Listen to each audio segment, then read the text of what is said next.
بسم اللہ الرحمن الرحیم۔ السلام علیکم ناظرین و حاضرین، آج آپ لاز اینڈ قرآن کا 32واں لیکچر ملاحظہ فرمائیں گے۔ ہمارے ساتھ موجود ہیں مفسر قرآن، معروف قانون دان اور اسکالر ڈاکٹر بابر امان صاحب۔ ڈاکٹر صاحب ویلکم ٹو دا پروگرام۔ آج فرقہ بندی اور قرآن کا قانون کے لیکچر کا دوسرا حصہ ہوگا، اور جیسا کہ آپ کو پتہ ہے کہ لیکچر کے آغاز میں ہم ڈاکٹر صاحب کے ساتھ چلتے ہیں قرآن کی دنیا میں اور وہاں سے چنتے ہیں کچھ گوہر نایاب۔ تو جی ڈاکٹر صاحب، قرآن کی دنیا میں جب یہ پروگرام شروع ہوا تھا تقریباً سال پہلے لیکچرز کا سلسلہ، تو بہت سارے لوگوں نے وقتاً فوقتاً ہمیں کہا کہ اس کی ڈی وی ڈی یا سی ڈی کب آئے گی اور کہاں سے ملے گی، اور کچھ مہینے پہلے آپ سے ہم نے درخواست کی تھی کہ تھوڑا سا اور انتظار کریں۔ اب اللہ رب العزت نے کرم کیا ہے، جو پہلے 2 لیکچرز تھے جن میں یہ کانسیپٹ موجود ہے کہ لاز ان قرآن ہے کیا، اور اس کے ساتھ پھر آغاز ہوا مرسی اینڈ جسٹس کا، ان لیکچرز پہ مشتمل 2 لیکچرز پہ مشتمل ڈی وی ڈی آ گئی ہے، اور ڈی وی ڈی کے حوالے سے ہم پرسوں جو انسان اور نزول قرآن اس پہ جو گفتگو کریں گے، اس گفتگو کے اختتام پہ وہ ڈی وی ڈی لانچ کرنے کی تقریب بھی منعقد ہوگی۔ وہ ڈی وی ڈی انشاءاللہ آپ کو اب دستیاب ہوگی، اور رمضان شریف کا وہ تحفہ ہے۔ اس میں ایک وضاحت یہاں کر دینا چاہتا ہوں کہ میرا کوئی کمرشل انٹرسٹ اس ڈی وی ڈی میں بالکل بھی نہیں ہے، اس لیے جن دوستوں تک وہ پہنچے وہ خرید کے لوگوں کو آگے دیں تاکہ یہ پیغام لاز ان قرآن کا ساری دنیا میں پھیلایا جا سکے۔ جی، اور ناظرین یہاں پہ میں آپ کو بتاتا چلوں کہ ہفتے کے روز آپ لاز اینڈ قرآن کا اسپیشل ایپیسوڈ ملاحظہ فرمائیں گے، ہمارا ساتھ دیجیے گا۔ اور اب چلتے ہیں اور مستفید ہوتے ہیں ڈاکٹر صاحب کے آج کے لیکچر سے۔ جی ڈاکٹر بسم اللہ الرحمن الرحیم۔ گفتگو کا سلسلہ جب ہم نے چھوڑا تو ورس نمبر 51 تھی سورہ المومنون کی، اور اس میں ذکر یہ آ رہا تھا کہ اللہ رب العزت نے ارشاد فرمایا کہ جو تم کر رہے ہو میں اس سب سے واقف ہوں۔ اگر کوئی یہ سمجھتا ہے کہ وہ کسی کمرے میں، کسی حجرے میں، کسی کمپاؤنڈ میں، کسی بلڈنگ میں، کسی جگہ چھپ کے کوئی ایسی کارروائی کر رہا ہے جس سے امت مسلمہ میں تقسیم ہو سکتی ہے، اس میں افتراق بڑھ سکتا ہے، انشقاق بڑھ سکتا ہے، اس سے تفرقہ بازی ہو سکتی ہے، فرقے بازی ہو سکتی ہے، اور لوگ تقسیم ہو سکتے ہیں اور لڑ سکتے ہیں، وہ یہ سمجھتا ہے کہ میں چونکہ بڑا ڈسکریٹلی کر رہا ہوں، چھپ کے کر رہا ہوں، تو اس کی یہ غلط فہمی اللہ رب العزت نے دور کی کہ جو کچھ تم کر رہے ہو میں اس سارے سے واقف ہوں۔ تم بے شک اپنی طرف سے چھپ کے کر رہے ہو، میرے لیے کوئی چیز چھپی ہوئی نہیں ہے۔ یہاں اس سے پہلے کہ میں المومنون کی ورس نمبر 52 اور 53 کی طرف جاؤں،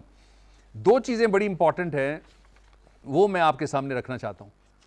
پہلی چیز یہ ہے کہ اگر یہ پیغام ایسا ہوتا جو کسی مخصوص وقت کے لیے ہوتا ہے قرآن کریم، تو اب تک اس پہ بحث ختم ہو چکی ہوتی کہ کیا تفرقہ بازی ہو سکتی ہے یا نہیں ہو سکتی، فرقے بنتے ٹوٹ جاتے، لوگ تقسیم ہوتے، اور تقسیم ہو کے وہ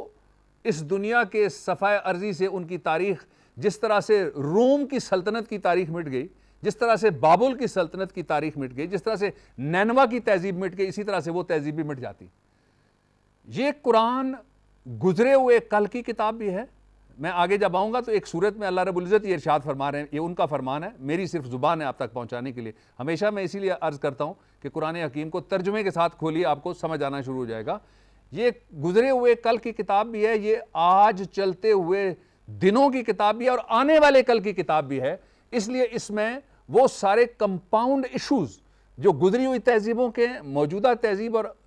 اس زمانے کے ہیں جس میں ہم زندہ رہ رہے ہیں، اور جو اس کے بعد آنے والے زمانے ہیں اور دنیائیں ہیں، ان کے لیے بھی یہ موجود ہے۔ اس لیے ایک پہلو اس کا یہ آپ ذہن میں رکھیے، جب وہ پیغام جس کی طرف میں آج جاؤں گا،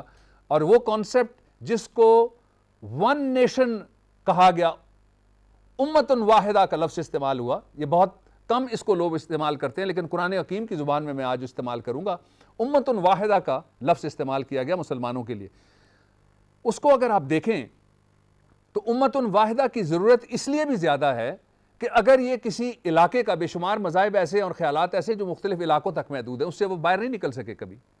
اور بہت بڑے بڑے مذاہب ایسے ہیں وہ سکڑ کے کچھ علاقوں میں چلے گئے، اس سے باہر وہ نہیں ہیں۔ یہ اب میں کسی کا نام نہیں لیتا، لیکن آپ کو معلوم ہے کہ کون سا مذہب کتنا بڑا تھا، کہاں کہاں اس کی یادگاریں آپ کو ملتی ہیں اپنے ارد گرد بھی، لیکن اب وہ وہاں موجود نہیں ہے۔ اس کا حشر وہی ہوا جو موئنجو داڑو کی تہذیب کا حشر ہو گیا۔ لیکن یہ مذہب ایسا ہے کہ امت واحدہ کا کانسیپٹ کسی پاکستان تک یا ایشیا تک محدود نہیں ہے، کہ جہاں جو آپ مرضی کرتے ہیں دنیا ساری میں امت کا اس پہ کوئی برا اثر نہیں پڑے گا اور امت کو اس سے کوئی نقصان نہیں ہوگا، یا اگر کوئی اچھا کرتا ہے تو صرف اس کا پاکستان میں اثر ہوگا، اس سے باہر وہ اچھائی نہیں پھیلے گی، یہ غلط فہمی ہمیں دور کر دینی چاہیے۔ اس وقت دنیا میں جو مغرب کے ممالک ہیں ان کی اپنی جو انالیسز ہے اس کے مطابق اسلام دنیا میں ان کی دنیا میں سب سے تیزی کے ساتھ پھیلنے والا مذہب ہے۔ اب اگر کوئی یہاں ایسا کام کرتا ہے جس سے امت واحدہ کے تصور کو نقصان پہنچتا ہو، تو آپ دیکھ لیجئے کہ وہ نقصان اس نے پاکستان کے اندر نہیں کیا، وہ نقصان اس نے یورپ میں بھی کیا، وہ نقصان اس نے روس کی ان ریاستوں میں جو آہنی دیوار سے نجات پا چکی ہیں ان کے اندر بھی کیا، اس نے وہ کینیڈا اور آسٹریلیا کے بر اعظموں میں بھی کیا نقصان، اس نے افریقہ میں بھی وہ نقصان کیا، امریکہ اور یورپ اور برطانیہ میں بھی وہ نقصان کر دیا۔ نقصان اس نے کسی صرف ایک جگہ پہ نہیں کیا۔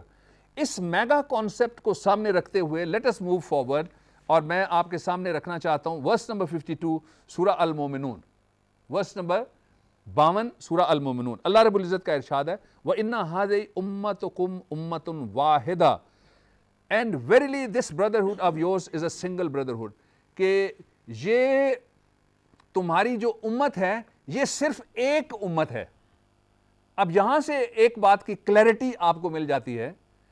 کہ اگر کوئی قرآن کا ماننے والا حضور اکرم صلی اللہ علیہ وسلم کے ختم نبوت پہ یقین رکھنے والا یہ کہے کہ ایک اور امت بھی ہے جس کا وہ ماننے والا ہے، تو یقیناً اس کا کام بڑا خطرناک ہو جاتا ہے، وہ کام بڑا مشکوک ہو جاتا ہے۔ امت صرف ایک ہے، there is one امت، there is absolutely no second امت، third امت، fourth امت، اور لوگ کہتے ہیں کہ کوئی 72 ہیں یا کوئی 74 ہیں یا کوئی 76 ہیں یا کوئی 77 ہیں، وہ امت نہیں ہے، وہ ایسی تقسیم ہے جس کے بارے میں اللہ رب العزت اگلے 2 لفظوں کے بعد میں آپ کو لے کے جاتا ہوں کس طرح کا سخت حکم دیتے ہیں، اور میں ہی تم سب کا رب ہوں پس تم مجھ سے ڈرتے رہو۔ پہلی بات یہ ہے کہ امت ایک ہے، دوسرا اس امت کا جو یونیفائنگ فیکٹر ہے وہ اللہ رب العزت سب سے اونچے تخت پہ بیٹھے ہوئے ہیں، وہ ہیں خود ہیں، اللہ رب العزت خود ہیں۔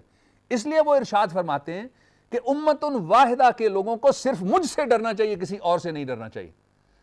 صرف ڈرنے کا تقاضا اس طرح سے پورا نہیں ہو سکتا کہ کوئی کانپنا شروع ہو جائے، کوئی رونا شروع ہو جائے، کوئی سجدے میں شروع ہو جائے جانا اور کہے بس جی یہ ڈرنے کا تقاضا پورا ہو گیا، ایسے نہیں ہوگا۔ یہ صرف ایک پہلو ہے، اس کا دوسرا پہلو بھی ہے۔ دوسرا پہلو یہ ہے کہ وہ جن کاموں سے ڈرنے کے لیے کہتا ہے ان کاموں سے بھی ڈرا جائے، وہ جن راستوں سے ڈرنے کے لیے کہتا ہے ان راستوں سے بھی ڈرا جائے۔ اور راستہ اور کام کیا ہے؟ وہ کہتا ہے امت کو تقسیم مت کرو۔